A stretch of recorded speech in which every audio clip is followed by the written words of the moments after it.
Inayoungwa mkono na jeshi imeutuhumu Umoja wa Falme za Kiarabu kwa kutoa silaha zilizotumika katika shambulio la Port Sudan. Msemaji wa serikali hiyo amesema shambulio la ndege zisizokuwa na rubani lililofanywa na kikosi cha wanamgambo wa RSF ni tishio kwa usalama wa ukanda. Abu Dhabi imekanusha ripoti za wataalamu wa Umoja wa Mataifa kwamba imekuwa kiipa silaha RSF. Shambulio hilo limesababisha kufutwa kwa safari nyingi za ndege jana Jumapili katika uwanja wa ndege wa kimataifa pekee unaofanya kazi nchini humo, na hakuna ripoti za majeruhi. Kutafakari kwa kina kuhusiana na vita nchini Sudani vinavyoonekana kuendelea hasa kufuatia mashambulizi yanayofanywa na RSF. Awali nimezungumza na Ibrahim Rahbi, mchambuzi wa siasa za kimataifa, nikitaka kufahamu nini hasa serikali ya Sudani inachopaswa kufanya ili kusitishwa kwa mapigano hayo.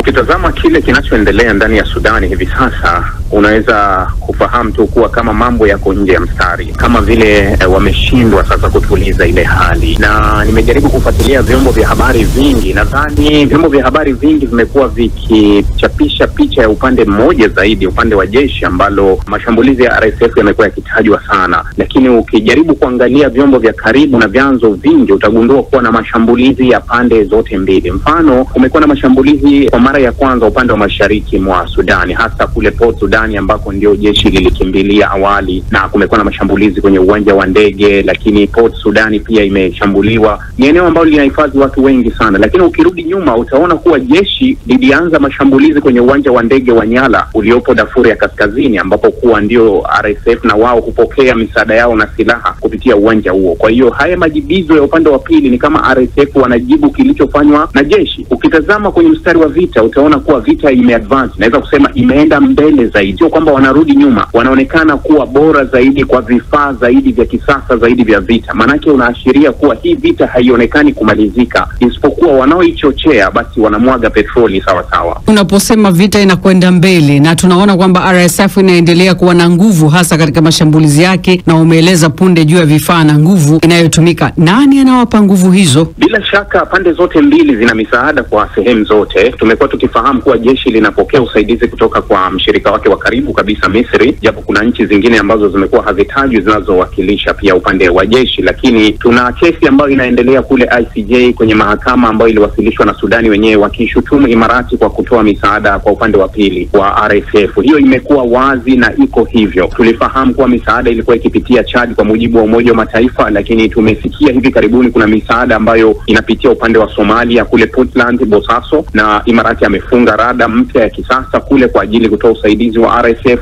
Unaweza ukaona kuwa kile ambacho tumekuwa tukikiota kuwa huenda labda watafika wakati fulani wataishiwa nguvu upande mmoja, na tunaweza tukaona mambo yakakaa sawa. Kwa hali hii amani itapatikana ikiwa sasa watu wanachagua pande za kusimama kuweza kupambana katika vita. Maridhiano yatapatikana, vijana wanaenda kumaliza maisha yao katika vita vile vile. Ni vigumu kwa sasa kuamini kuwa hili linaweza likaisha, kwa sababu wale ambao waliaminika kuwa ndio wangeweza kulimaliza hili, upande mmoja unaona kama kuwa wao ndio wanachochea hili litokee zaidi, kwa sababu kile ambacho ulimwengu tumekuwa tukifahamu kinachofahamika kama jumuiya za kimataifa zenyewe zimegawika. Jumuiya za kimataifa hivi sasa na zenyewe zimekuwa zikitazama maslahi, kuwa nani katika wanaogombana yuko upande wangu ana maslahi na mimi basi nitachochea kwa upande wako. Maanake tunaweza tukasema kuwa wajibu wa kimataifa kiulimwengu umepotea. Ulimwengu hauwajibiki tena kwa matendo yanayotokea kwenye baadhi ya nchi. Rabi, kwa kauli hiyo, vita hivi kwa hakika vimekwenda kwa miaka miwili, lakini sasa ukitizama kweli kuna matumaini ya pande hizi mbili kuelewana, hasa ikizingatiwa kuwa raia ndio wanaumia. Kama pande hizi mbili zitaamini kuwa kuna mmoja atakuja kushinda hii vita kwa njia hii wanaoitumia hivi sasa, watapigana hata miaka 100, hawatakuja kuimaliza hii vita. Hakuna mshindi katika hii vita kati ya jeshi wala RSF atakaye kuja kuupata ushindi kwa hii njia ambayo wanaitumia, njia ya silaha, njia ya mauaji, njia ya mapigano. Hakuna amani ya kweli kuzidi amani ya kwenye meza, ambayo huwa watu hukaa na kuzungumza na kufikia mwafaka na kuamua kuwa kila mmoja ameamua. Lakini kama itatokea mmoja atazidiwa kwenye uwanja wa vita na akasalimu amri kwa sababu ya kuzidiwa, hiyo pia sio amani ambayo unaweza kuitegemea. Bandari ya Sudani imelengwa na ndio kitega uchumi kwa nchi ya Sudani. Sasa hii ikiendelea tutegemee nini? Na ikiwa kuna pande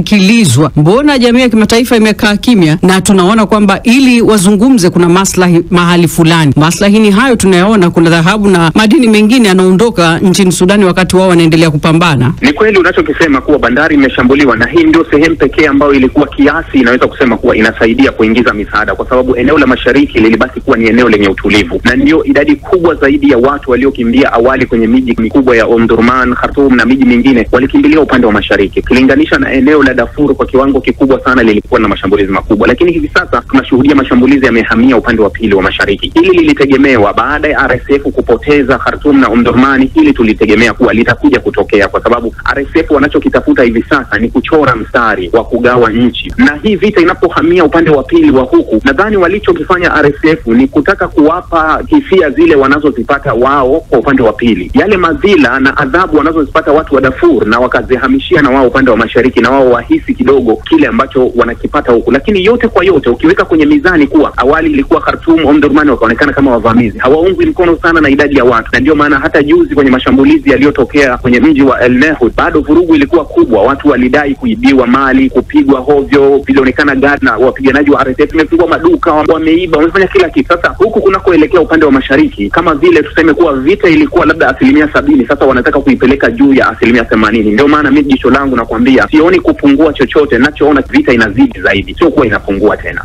Ibrahim, miaka 100 hawatakuja kuimaliza hii vita. Hakuna mshindi katika hii vita kati ya jeshi wala RSF atakaye kuja kuupata ushindi kwa hii njia ambayo wanaitumia, njia ya silaha, njia ya mauaji, njia ya mapigano. Hakuna amani ya kweli kuzidi amani ya kwenye meza, ambayo huwa watu hukaa na kuzungumza na kufikia mwafaka na kuamua kuwa kila mmoja ameamua. Lakini kama itatokea mmoja atazidiwa kwenye uwanja wa vita na akasalimu amri kwa sababu ya kuzidiwa, hiyo pia sio amani ambayo unaweza kuitegemea. Bandari ya Sudani imelengwa na ndio kitega uchumi kwa nchi ya Sudan. Sasa hii ikiendelea tutegemee nini? Na ikiwa kuna pande zinazosikilizwa, mbona jamii ya kimataifa imekaa kimya? Na tunaona kwamba ili wazungumze kuna maslahi mahali fulani. Maslahi ni hayo tunayaona, kuna dhahabu na madini mengine yanaondoka nchini Sudani wakati wao wanaendelea kupambana. Ni kweli unachokisema kuwa bandari imeshambuliwa, na hii ndio sehemu pekee ambayo ilikuwa kiasi inaweza kusema kuwa inasaidia kuingiza misaada, kwa sababu eneo la mashariki lilibaki kuwa ni eneo lenye utulivu, na ndio idadi kubwa zaidi ya watu waliokimbia awali kwenye miji mikubwa ya Omdurman, Khartoum na miji mingine walikimbilia upande wa mashariki, kilinganisha na eneo la Darfur kwa kiwango kikubwa sana lilikuwa na mashambulizi makubwa. Lakini hivi sasa tunashuhudia mashambulizi yamehamia upande wa pili wa mashariki. Hili lilitegemewa baada ya RSF kupoteza Khartoum na Omdurman. Hili tulitegemea kuwa litakuja kutokea, kwa sababu RSF wanachokitafuta hivi sasa ni kuchora mstari wa kugawa nchi, na hii vita inapohamia upande wa pili wa huku, nadhani walichokifanya RSF ni kutaka kuwapa hisia zile wanazozipata wao kwa upande wa pili, yale madhila na adhabu wanazozipata watu wa Darfur, na wakazihamishia na wao upande wa mashariki, na wao wahisi kidogo kile ambacho wanakipata huku. Lakini yote kwa yote ukiweka kwenye mizani kuwa awali ilikuwa Khartoum, Omdurman wakaonekana kama wavamizi, hawaungwi mkono sana na idadi ya watu, na ndio maana hata juzi kwenye mashambulizi yaliyotokea kwenye mji wa El Nehud bado vurugu ilikuwa kubwa. Watu walidai kuibiwa mali, kupigwa hovyo, vilionekana gari na wapiganaji wa RSF wamepigwa maduka, wameiba, wamefanya kila kitu. Sasa huku kunakoelekea upande wa mashariki, kama vile tuseme kuwa vita ilikuwa labda 70%, sasa wanataka kuipeleka juu ya 80%. Ndio maana mimi jicho langu nakwambia sioni kupungua chochote, nachoona vita inazidi zaidi, sio kuwa inapungua tena. Ibrahim.